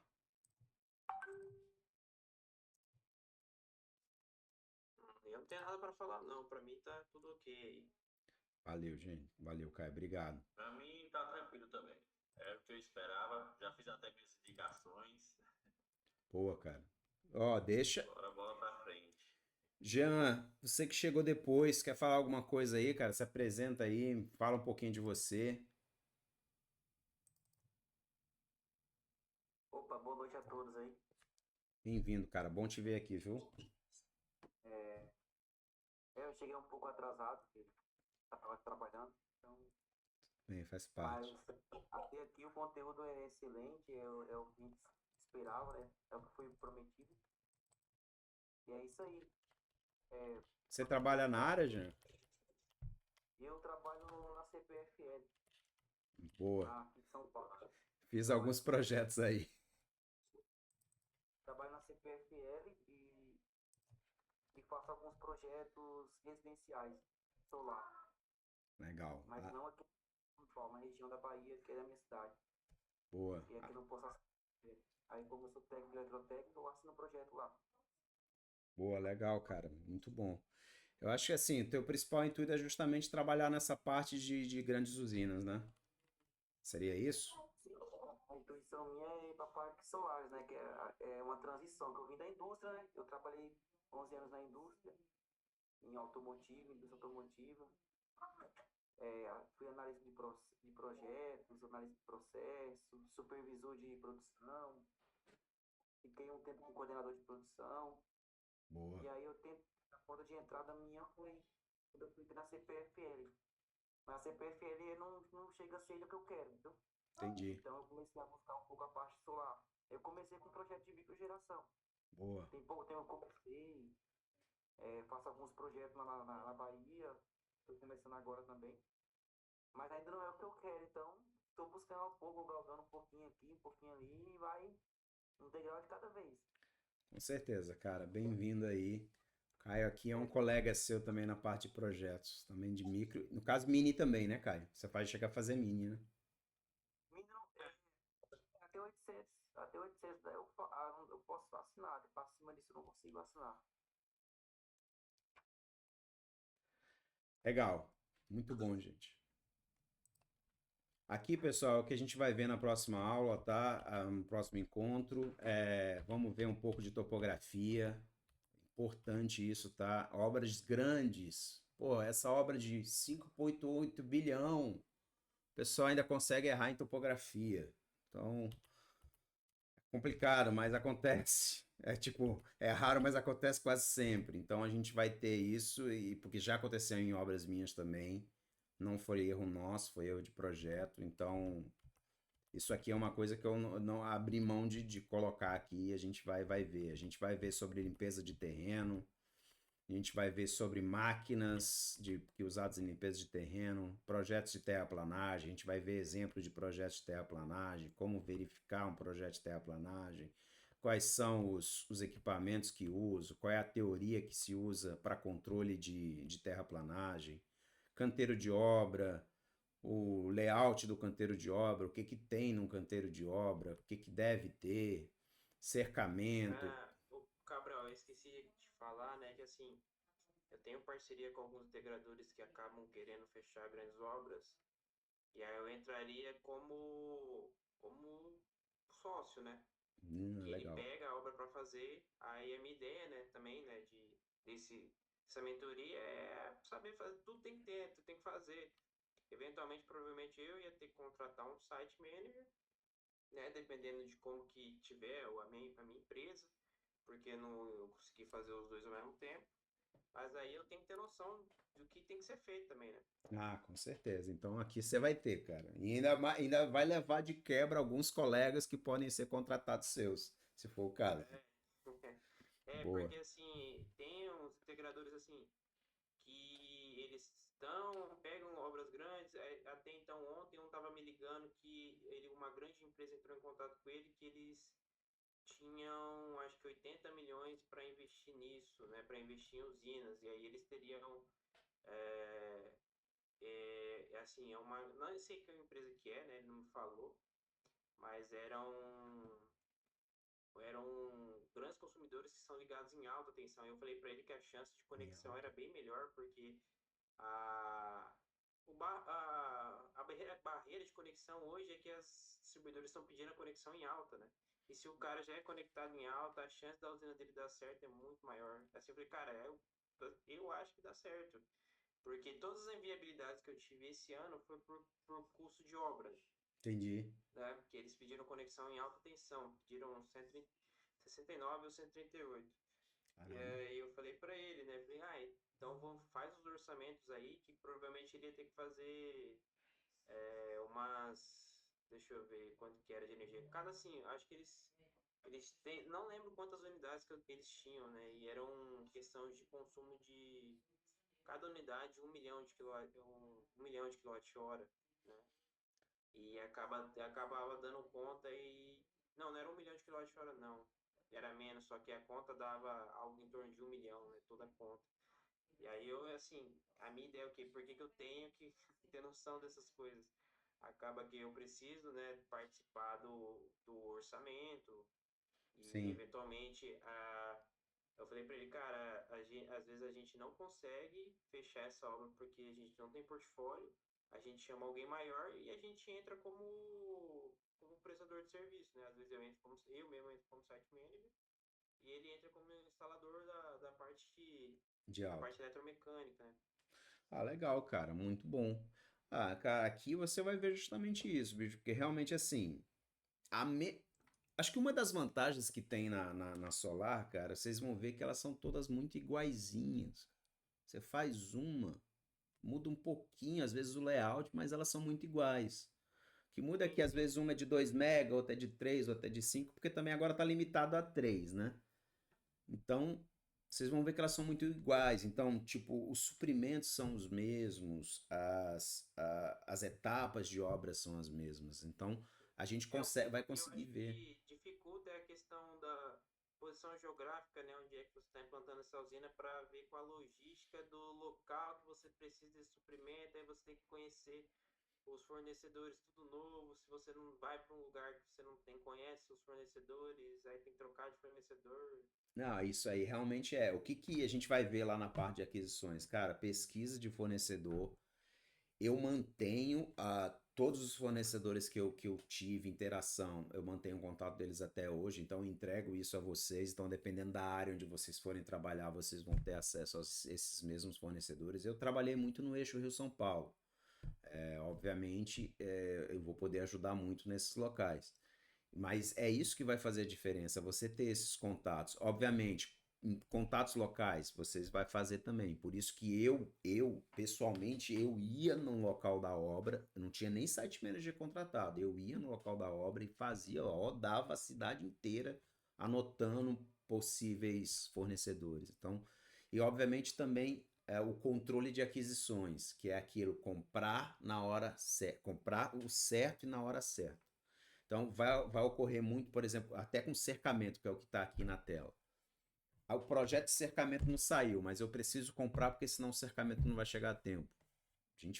Eu fiz uma planilha onde a gente consegue dar um chute bem chutado da lista de materiais de um cercamento desse, porque cercamento não muda, é tudo igual, é mourão, arame, tela, concertina. Então, a gente soltava a compra sem projetos, por vezes sem projeto, e a gente conseguia soltar o cercamento na Sim, frente. e é a primeira coisa que você tem que fazer, né? Porque senão, como você vai colocar Segurança. material em campo lá se não tiver, e A o gente seguro vê, nem cobre nada, né? Se não tiver certo. a gente vai ver tudo isso aqui. Se não tiver cerca, não cobre, o seguro não cobre, cuidados com os seguros a gente vai ver. Vai ver que tem seguro que não cobre o cobre, né, o cabo de cobre, ou seguros que limitam o seguro por 30 dias. Então, tudo isso vocês têm que saber escolher até a seguradora, gente. Eu já tive um seguro negado, pasmem, porque eu disse que o ladrão não deixou rastros. A seguradora me negou o pagamento, acho que foi uns 70 mil reais, porque ele disse que o furto não foi evidenciado. Eu não entendi, assim, eu falei, não, mas precisava, não, você vai ver, lá no contrato tem, se não há evidências, se não houve uma cerca arrancada, alguma coisa assim, que evidenciou que houve um furto, eles não pagam. Obviamente, na entrevista eu falei isso, né? Eu falei, o cara lá que faz a entrevista pela seguradora, que faz a avaliação do sinistro, ele foi perguntando, e aconteceu isso, aconteceu, e como é que foi? E vocês descobriram quando? E por que demorou a descobrir? Ah, então vocês não viram? Não. Aí quando veio a negativa da seguradora, tava lá escrito 70 mil por causa disso. Só porque eu falei, não, a gente não viu, não. Devia ter dito assim, não, até brinquei com o cara do seguro. Eu falei assim, quer dizer porque o crime foi perfeito, vocês não vão me pagar o seguro. Então tá bom. É isso, gente. A gente vai ver também drenagem, caixas, infraestrutura elétrica, concreto. A gente vai ver noções de estruturas. Isso é importante para vocês entenderem como ler um projeto de estruturas. É, Tá? isso aí acho importante, né? Porque eu não tenho experiência com isso. Isso aí pô, é mole, cara. Eu falo pra mim, a minha faculdade é a melhor do mundo. Até o pedreiro sabe, diz que sabe mais que o engenheiro. como é feito o controle do concreto. Isso aqui é importantíssimo, tá, cara? De novo, eu tô numa obra de 8,8 bilhões e tem problema de concreto. O cara não consegue também, porque o concreto é o concreto, né? A gente vai ver muito sobre normas, quais são os tipos de estruturas que existem. De novo aqui, como ler um projeto de estrutura, interpretação do projeto. Tem uma norma específica só para projeto, gente. Então eu vou mostrar como é que se lê um projeto de armadura. Aqui tem todas as animações para ser mais didático.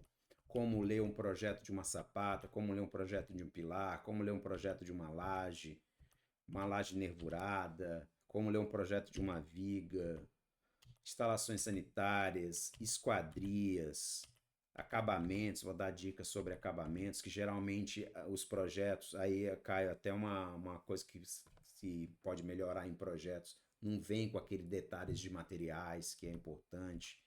E você conhecer materiais, principalmente quando você está num local que às vezes não tem muitos materiais à disposição, é importante. Então eu dou umas dicas aqui. Então, parte de civil, cara, tudo isso aqui a gente vai ver bem completo. Eu tenho até aqui um brinquedinho novo que eu comprei para ensinar estruturas. Então a gente vai dar uma olhadinha sobre como vai ser o comportamento de uma viga em balanço, como é o comportamento de uma viga contínua. Então tudo isso a gente consegue dar uma noção geral. Obviamente, como eu falei, não é para sair um calculista, mas é para entender, para propor modificações. Isso também faz parte, porque por vezes você vai estar numa cidade que o projeto está lá dizendo que é um tipo de estrutura e você não tem aquela estrutura naquela cidade. Você tem que propor a troca para um outro. Já teve locais, por exemplo, que eu tinha certeza que o projeto queria, porque queria colocar estacas na fundação. E eu não tinha empresa de estaca naquela região. Aí eu propus uma troca de solo. Aí o cara, não, vamos fazer, mas tem que trocar 1,5 m de solo. Talvez até saísse mais caro, mas naquele momento, para aquela decisão que eu precisava tomar, porque o prazo o parecer de acesso estava vencendo, eu tinha que colocar a usina para funcionar em tantos meses, eu tomei a decisão, não, vamos trocar o solo. Escavamos, trocamos o solo por um solo melhor e conseguimos fazer a estrutura só acima do solo, entendeu? Depois eu mostro as fotos. Então, essas coisas que um site manager tem que saber, porque assim, você seguir o projeto à risca, ferro e fogo, pode ser que você não consiga entregar ele a tempo. Então, propor modificações para acelerar o processo, são coisas que você tendo noção disso, vocês vão conseguir propor. Beleza, pessoal? Eu acho que hoje foi bom. Temos muita coisa pela frente, gente, mas o que eu acho que o recado que eu quero deixar com vocês aqui nesse primeiro dia é: desde já, se comportem desde já como um gerente de obras, um futuro gerente de obras, um futuro site manager, porque é esse o objetivo que vocês têm que ter, e é assim que vocês vão chegar nesse objetivo. Mudando primeiro a mentalidade e depois a parte de capacidade técnica. Eu sempre acredito que a maioria das coisas vocês já tem. O que eu vou dar aqui é um direcionamento e um nivelamento com relação às diversas disciplinas e, obviamente, o que eu tenho que agregar bastante, que é gerenciamento de projeto, que é onde eu tenho a certificação internacional. Beleza, pessoal? Podemos ficar por aqui? Fechou, tudo certo. Valeu, Caio, obrigado aí, Joardes, obrigado, Jean, bem-vindo aí. Falou, pessoal, até mais. Um abraço e a gente vai incluir vocês lá no grupo. A interação. Beleza, falou. Até mais, tchau, tchau. Tchau, tchau.